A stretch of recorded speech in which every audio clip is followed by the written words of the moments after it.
They call her the Mistress of Evil. Maleficent, the leader of the villains, has been teasing us in DSA since launch, and finally, her green fire evil has arrived as our next legendary in Disney Sorcerer's Arena. Well, hello there and welcome into the Cozy Club, my friends. Maleficent and all of her evil is finally here, and on today's video, we're going to be breaking down everything you need to know about her event, Maleficent herself, and most importantly, is she worth going after and stopping what you're currently working on to unlock the newest legendary coming into the game. I'm going to be giving my first impressions of the event as well as all of her abilities, and then be on the lookout for the full in-depth guide for Maleficent coming next week. But my goodness, if you guys want a little small sneak peek of what she is like, here's a clip from my stream yesterday as we showcased her to the entire DSA community.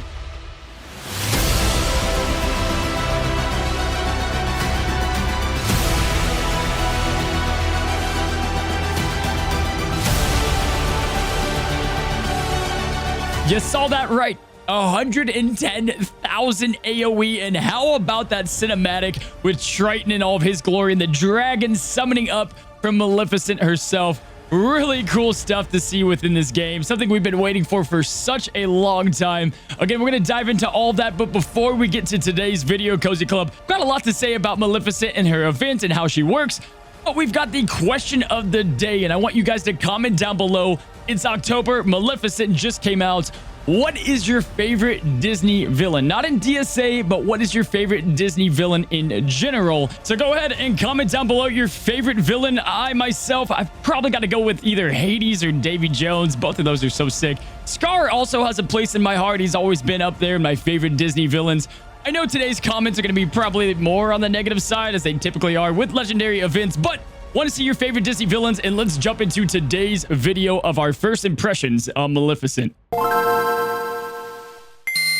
Alrighty, Cozy Club, so how bonkers and ridiculous is Maleficent, and is she worth stopping what you're doing and unlocking? Now, the short answer is she's pretty dang bonkers. But before we get into that, let's look at the process of unlocking her and kind of break down the event as a whole. Now, Maleficent came in the form of a legendary event where typically you need to unlock 5 new characters and get them starred and geared up in order to unlock the legendary. But this time around, Glue and DSA team decided to go with 5 Kingdom heroes and 5 Kingdom villains to go up against Maleficent and unlock the evil mistress herself. That is a total of 10 characters.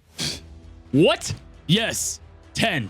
Now, let's talk about those 10 characters that you're going to need to unlock Maleficent, and is it going to be worth stopping what you're doing and going after these characters? Now, for the good news, you guys can take a look here. Here are the characters you need to unlock her. The good news is that these characters have been out for a long time, and so odds are you have some gear and some stars invested into them. You guys can tell the Kingdom villains are much better here than the Kingdom heroes. And altogether, you're going to be using Maleficent with the Kingdom villains anyway, but the Kingdom heroes have some odd choices. Now, Robin Hood is a pretty dang good character. Mulan is great. However, Sorcerer Mickey, definitely a little lackluster. Wish he came with a kit rework.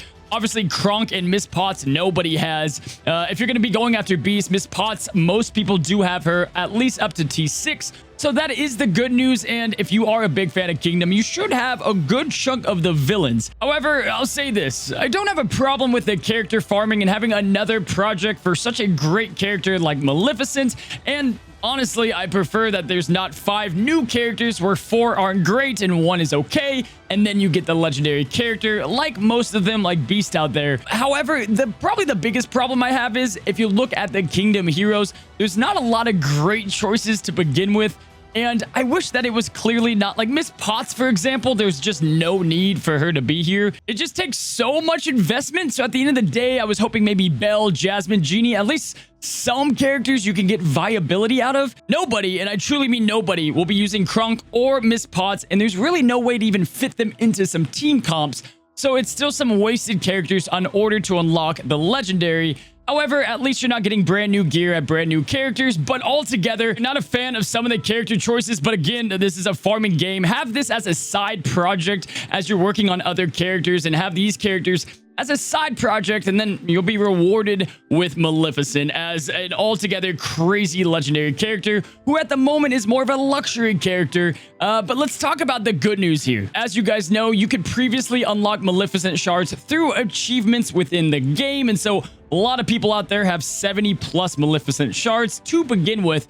So that means with bare minimum investment, you should be able to get at the end of the 10-day event at least a 5-star Maleficent, which is going to be a big deal. Maleficent is going to be great at 5 stars. She can completely, probably the biggest thing about her is nuke the sensational 6 leadership teams out there. She's going to be great for Club Conquest, and even with a 5-star unlock, you should be able to claim first place every day in Sorcerer's tournament.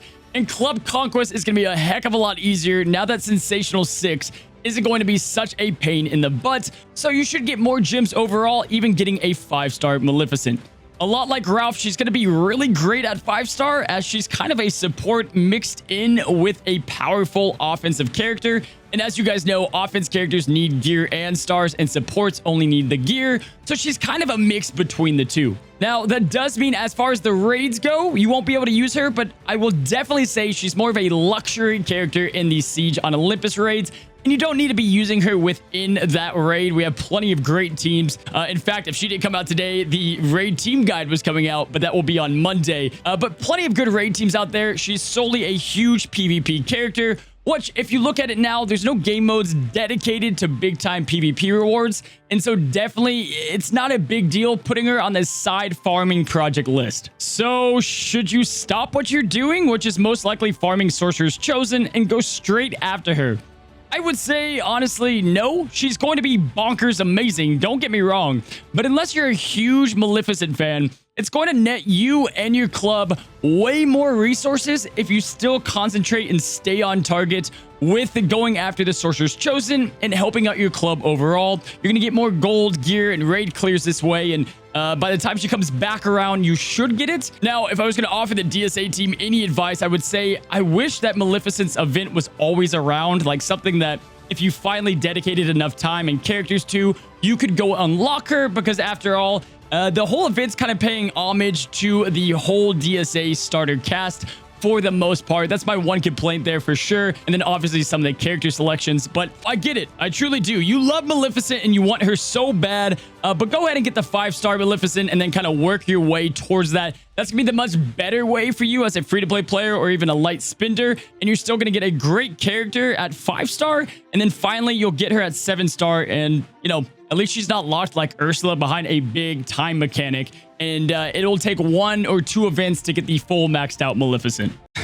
Incoming toxic DSA comments? All right. Enough of that and her event as a whole. Let's get to Maleficent, and let me tell you, she is bonkers, man. Her damage, her support, her overall kit, and all the new things that she brings screams all-powerful Mistress of Evil, and I am beyond excited to get my hands fully on her and definitely give you guys my first impressions. Now, we're going to be revealing the entire in-depth guide here in a little bit, but let's go ahead and hop to her abilities and show you guys the animations in all of its glory and the potential that I think Maleficent has. So here she is, Cozy Club Maleficent in all of her crazy evil. Let's go ahead and give you guys my first impressions right off the bat and kind of go through all of that. So first and foremost, here are the stats at T8 with some extremely high offense, pushing over 3,000 when maxed out. Doesn't matter if she's maxed out or not. Still great offense as a character as a whole.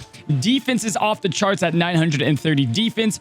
Her health is probably the most surprising piece of her entire kit as an offense character with some of the most health in the game that we've seen for an offense character. By comparison, she has 27,000. Ursula has about 18,000. So a big difference there.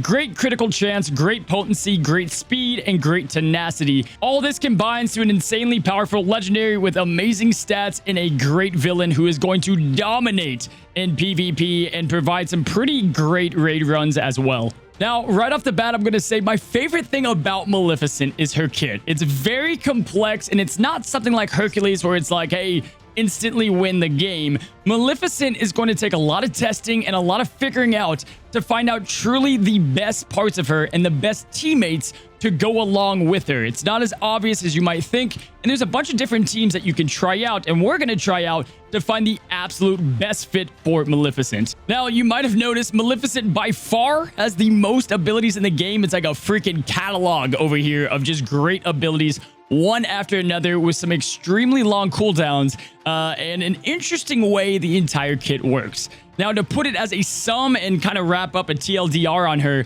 her kit is about feeding as many harmful effects out there to the enemy team that is going to, in turn, boost up not only her magic abilities, but also get her to an empowered state of pure and utter domination, like pretty much all empowered characters. Once she gets empowered, good luck. And to add to all of that, she's got a mechanic that even if you manage to slay the Mistress of Evil, she is going to pop as a dragon and give your team one last giant damage that is going to devastate your team. And on top of that, she's going to take an instant turn and be back alive, where she can instantly get some more health and has some great survivability and sustainability that way. Again, that full in-depth guide will be on another video, but let's quickly dive into her entire kit. So her basic here is going to be feeding continuous damage, and the more harmful effects out there, the better chance she can lay that out. If you happen to have 8 or more debuffs, which happen pretty quickly with Maleficent, you'll be able to stun the character, and when empowered, this can go to adjacent characters as well. Very solid, especially within the raids, and you can start to stack some high continuous damage. Kind of low numbers for continuous damage compared to maybe Hades or Ursula, but still a very solid basic that ties into her entire kit pretty well. Next up is the Forest of Thorns. You can see from this clip here just how great the animations are for Maleficent. Hats off to Glue and the art team again and the animation department. This is going to be a very strong ability, guys. What you're going to be able to do on a target and adjacent opponent, typically you're going to open up with this guy or her second ability, but this guy's going to deal 3,000 damage. That's with the Speed Stone. Inflict a new debuff called Snare, which Snare is going to have when infected characters take any action, take the damage based upon action's magic cost. So the more magic it takes to do an ability, the more Snare is going to damage that character. Also, you'll inflict Intimidate, one of the best debuffs in the game, for 2 turns, and you're going to have a 30% chance to do the following. You're going to be able to inflict Slow. You're going to be able to reduce turn meter by 30%. And lastly, increase the duration of harmful effects by 1. And in addition, if this is empowered, the ability affects all opponents. So it's going to be an AoE if this is empowered. So again, rushing her to that empowered state is going to be absolutely key. Next up, Cast My Spell. This is so crazy. I can tell you they already said they're going to fix the way that the wording is on some of her abilities here, but you're going to inflict Enthrall. Now, Enthrall is another new debuff that comes with her kit. Enthrall is like Charm, but on some steroids, and also it just punishes characters that cleanse Enthrall. Now, we'll get to that. Enthrall is going to go ahead and infected characters use random abilities. That is just basics. On their own teammates on their turn. Character gains speed and offense, and if cleanse, deals damage and silences the cleanser. Now, let me go ahead and say this. There's almost no point for there to be a silence on that, because I have seen some insane nukes whenever somebody cleanse. I saw, I think it was Merlin who tried to cleanse, or other characters, and they just got decimated. Like a huge hit to them. They just blew up big time, and so definitely some monster damage there. Now, the best part is in the raids, if they are immune to this, instead of like Jafar and he just randomly does the charm that doesn't stick, you're going to be dealing monster damage. This is the giant kind of raid move damage that you can expect some nice results from Maleficent, and I'm excited to see down the line how this works. Now, if you continue to look, we were able to bring her into 1 raid battle, but again, it's going to take a lot of testing, and just the RNG didn't end up perfect, but here's some clips from that. But the best part is, once she's empowered, again, those enthralled users are going to immediately have to take a turn. This is a 2-turn charm that she can go ahead and extend with her Forest of Thorns that extends harmful effects. And again, all of this is to be building up the passive to get her empowered. Next up is the big kahuna, the big sexy ability. My gosh, it's the dragon. Now shall you deal with me. Guys, don't even worry about the damage numbers here. Deal 5,000 damage? No, it's going to deal a lot more than that. It's going to deal 25% bonus damage per magic tick it has. I will say this now, her passive and this special are going to start on cooldown, and it's nearly impossible to get this mid-battle unless you try a few different, Merlin routes or magic giving routes, but still very hard at that. This move does insane damage, and on top of that, it purges invulnerable, and so those Hercules out there will not stand a chance. In addition, if this ability is used with full magic, 30% chance to flip one additional helpful effect to continuous damage, and if she's empowered, it does 50% bonus damage. Now, this is where the passive starts to stack, and you might think, okay, well, there's a special that I can't really use all that much. Why is it going to be useful? Well, what if I were to tell you with this next passive, this one, All Powers of Evil, that's the one that's just bonkers, and you'll see how this ties into her kit. But let's go ahead and look at the Crow of Serve Me Well. Now, right now, there's a 3-turn cooldown before you can even use this on the battle. Unlike Ursula, you will not be using this right away. On turn start, perform the following on random opponents. Preferring the opponent with the most helpful effects, you'll be flipping one helpful effect and stealing 20% turn meter, as well as giving Maleficent tactics, which really marries into all of her abilities quite well. In addition, if she's empowered, she can flip an additional helpful effect and steal more turn meter. So altogether, pretty solid in the way that her leadership works. She should be getting this passive a lot, and we're going to get into that because there's something drastically missing, in my opinion, with Maleficent, and once that gets fixed, she's going to be on a next level of bonkers. It might get out of hand crazy. So we've come to all the powers of evil with the Mistress of Evil. Let's go ahead and show you guys what this does. So when Maleficent inflicts a harmful effect, you're going to gain a Fury, kind of like how Claude Frollo has it, and you're going to restore 5% health. That's a massive percent of health, considering how many debuffs, up to like 6 on some moves. So 30% health gain is insane. Once you get to 25 Fury, that's when you get empowered, and you'll be cleansing all harmful effects, taking an immediate turn, and you're going to be gaining potency, offense, additional effects to all those abilities that we just read. And on top of that, this paragraph is the big kahuna. Now, let me go ahead and break this down for you guys to understand, because hear me out here. This is pure craziness. Like Mickey Mouse, if you defeat Maleficent, she does not die, she restores health, and then she activates her dragon. You heard that. Big time dragon, no matter what, you're going to be seeing the dragon on the field each and every time, unless you can counter her with stun and polymorph, which is pretty easy to get nowadays. A lot of characters have that. We'll get into how to counter her on the in-depth guide, but really solid passive here. The last thing in the puzzle is going to be her leadership ability. Her leadership is named the Mistress of All Evil, just like her. And guys, this is a bonkers leadership. Now, at the moment, it's not even working correctly. And once it does, I mean, I might have to make a whole nother video on how crazy she could be. In my opinion, there's a major piece of this and how her entire kit flows that's not working right. I've already sent a note, and hopefully that gets fixed. However, let's check it out. On battle start, inflict helpful immunity on all opponents for 1 turn. So that means no turn meter, no taunts, nothing. Helpful immunity on every single character. You might be giving up some speed, but they can't gain speed, so pretty nuts as far as a leadership. In addition, you're going to be getting 15% bonus potency to all characters, which is going to be great within the raid. And then check this out. When inflicting a harmful effect, 10% chance to gain magic for a random ability. Now, this is the piece that I'm not convinced is working. I have not seen it work within either the raid or PvP. I haven't seen any visual indication, and maybe I'm just missing it, or maybe it's not triggering as much as it should. However, once this does work, it will make all sense. So right now, I think this is probably not working as intended. Like, I don't think anyone's getting magic. But if you look at her kit as a whole, this starts with no magic, and her passive starts with no magic. And the only reason that passive would start with no magic is because you would get it pretty much instantly after that first turn of putting out the Forest of Thorns or cast my spell. Once this changes, we might get a whole new look on how fast you can get a dragon out there, and how much that's going to amplify all of her damage and her raid damage and everything like that.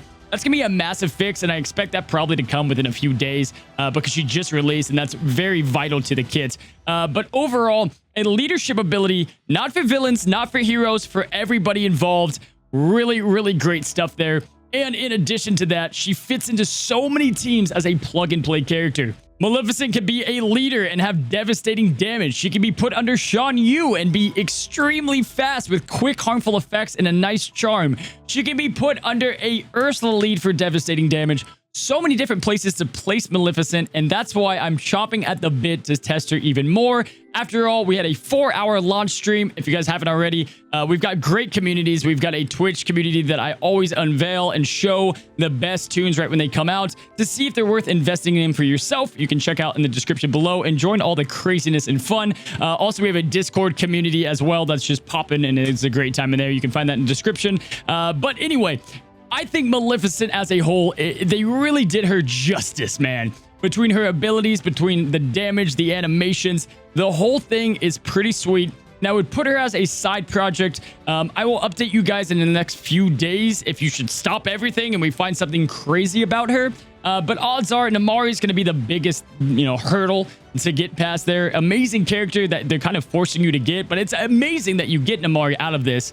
Again, Gaston, Sheriff of Nottingham, Shan Yu, Yzma, not bad. Mulan, Robin Hood, not bad. The other three, not crazy about. But don't get obsessed with the farming and don't get obsessed with trying to unlock her today. Get a 5-star. It's pretty manageable for a lot of people playing the game for a while. But overall, wow. I am impressed with the dominance that Maleficent brings, and I cannot wait to find a perfect team that's probably just going to be bonkers, crazy, stupid. But it's going to take some time. She's got a complicated kit, and I'm excited to try to find it out. Alrighty, Cozy Club. Well, there is the Mistress of Evil in all of her glory. Guys, we're going to have a lot of videos on Maleficent and the raid coming early next week. My friends, thank you so much for stopping by the Cozy Club today and checking out Maleficent. It's crazy. She's finally in the game, and all that is left is Zeus. My friends, if you haven't already, subscribe to the Cozy Club today, like today's video, and comment down below your favorite villain. And until next time, stay cozy, my friends.